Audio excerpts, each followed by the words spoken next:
Изгубих години от живота си да разбера как да ползвам социалните мрежи за своя бизнес и искам този клип да ти спести тези години, които аз изхъбих, за да може социалните мрежи да ти влязат в полза на теб и твоя бизнес. Искам да ти спеца всички глупости, които си слушал до сега и всъщност да ти кажа нещата, които никой не казва и нещата, които са неприятни да чуеш, но всъщност са истината. Нека се върнем назад във времето и си спомним какво бяха социалните мрежи. Социалните мрежи бяха място, където да събереш много хора и след това да се опиташ да им продадеш нещо. Но днес е малко по-различно. Днес вече можеш да продаваш на хора, дори които не те следват. Това какво означава? Нека си представим една графа. До сега е трябвало да имаш много хора, които те следват, за да може в една точка да почнеш да им продаваш.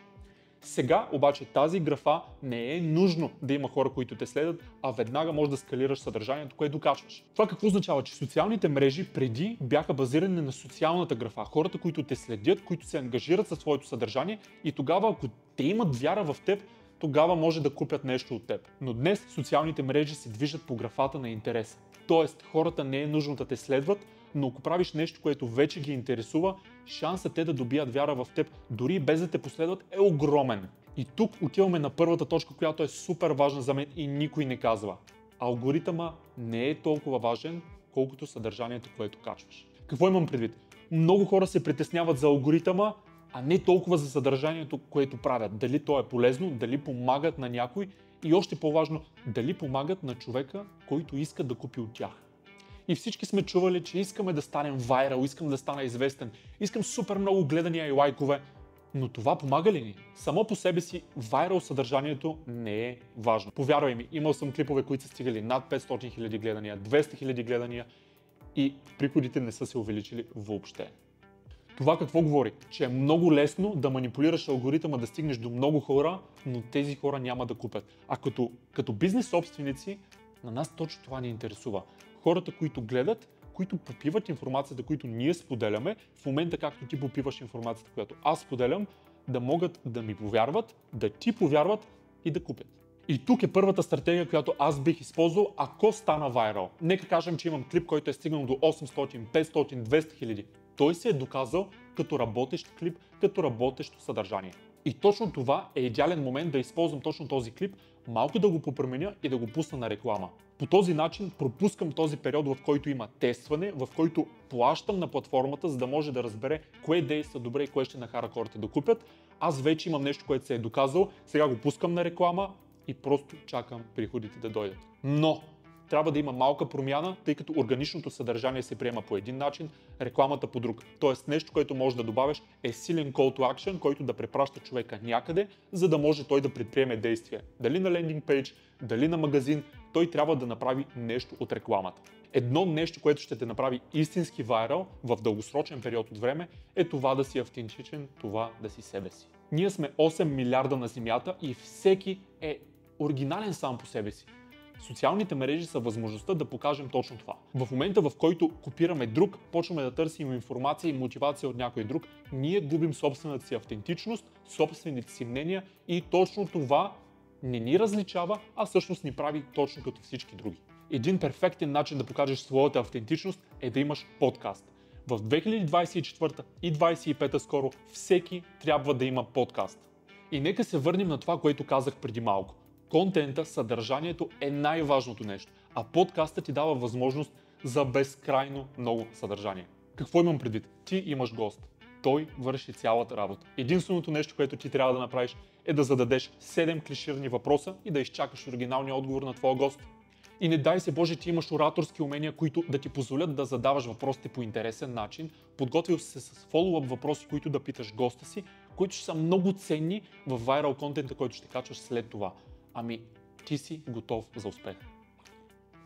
И нека ти споделя, бъдещето на подкастите са две неща, правени по едно и също време. Какво имам предвид? Всеки вижда подкастите, които се създават в момента. Един седи срещу друг и единственото нещо, което става е говорене. Но аз виждам една друга частица, която тепърва ще почне да се реализира повече и хората, които вземат тази възможност в свои ръце, мисля, че са обречени на успех. Ето това момче прави подкасти, докато прави татус на гост. Точно това имам предвид. Правиш нещо, докато провеждаш подкаста.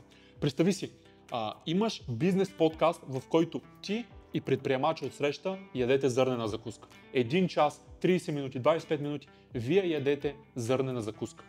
Ами не забравяй Hot Ones. Какво направиха те? Това е тип интервю, подкаст, в който ти ядеш люти крилца.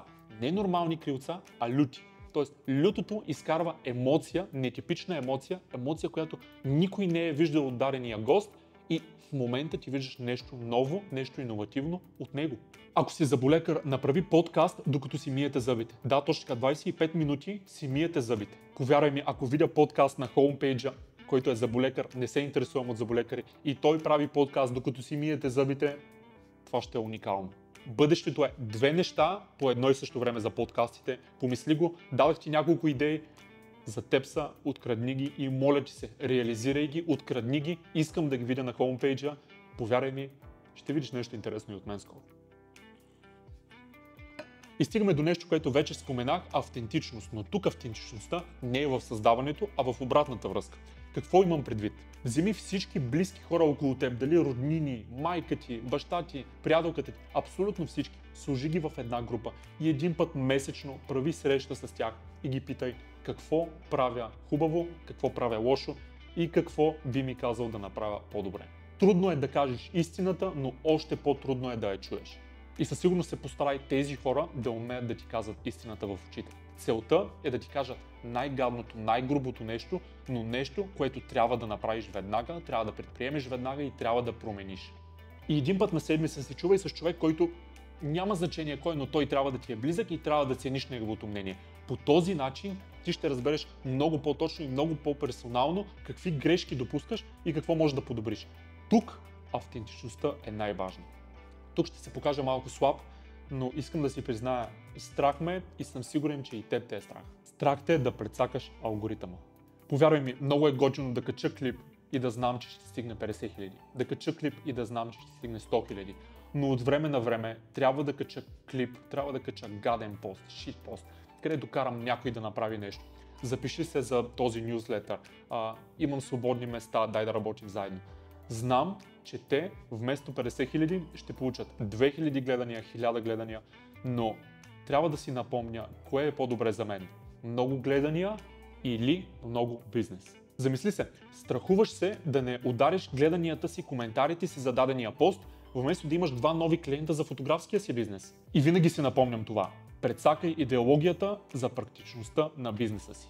Колко от вас се целят грида им да изглежда естетик, да изглежда красив, да е в една цветова гама?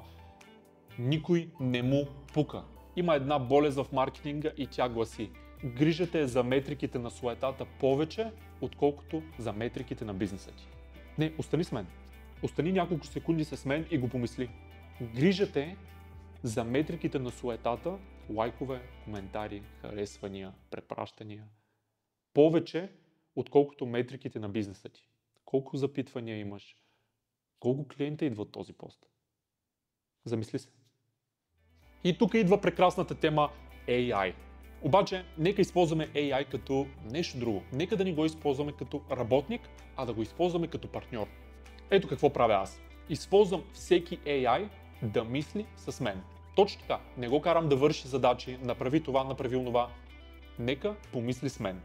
Имаш супер интелект до теб и ти го караш да върши задачи, които ти така или иначе ще свършиш много бързо. Накарай го да мисли с теб. Накарай да намери дупките, които ти не виждаш, за да може ти да свършиш гадната работа. Защото гадната работа винаги се върши по-добре от нас. Замисли се, питай го какво ще накара човек да купи камера. Какво ще накара човек да купи услугата, която продавам? В случая да помагам на бизнеси, в сферата на услугите, да използват онлайн реклама за повече клиенти. Представи си, ако го питам да помисли на тези неща. Да го накарам да ми даде неща, за които аз не съм се сетил. Да му кажа какво аз мисля, той да намери дупката и да ми даде решението, за да мога аз да го имплементирам. И последното нещо, което трябва да направиш, е да станеш по-добър. Как ставаш по-здрав? Как ставаш по-умен? Повторения, повторения. Повторенията са нещо, което ти позволява да разбереш кое действа в дългосрочен период и в момента, в който разбереш кое действа, правиш само това неуморимо. Мисля, че този клип направи огромна разлика за теб и ако си съгласен, моля ти се удари един лайк, за да мога да знам, че всъщност това, което казах в този клип, резонира с теб. Няма да ти губя повече времето. Надявам се да ти е харесал този клип. За твоя успех. До скоро!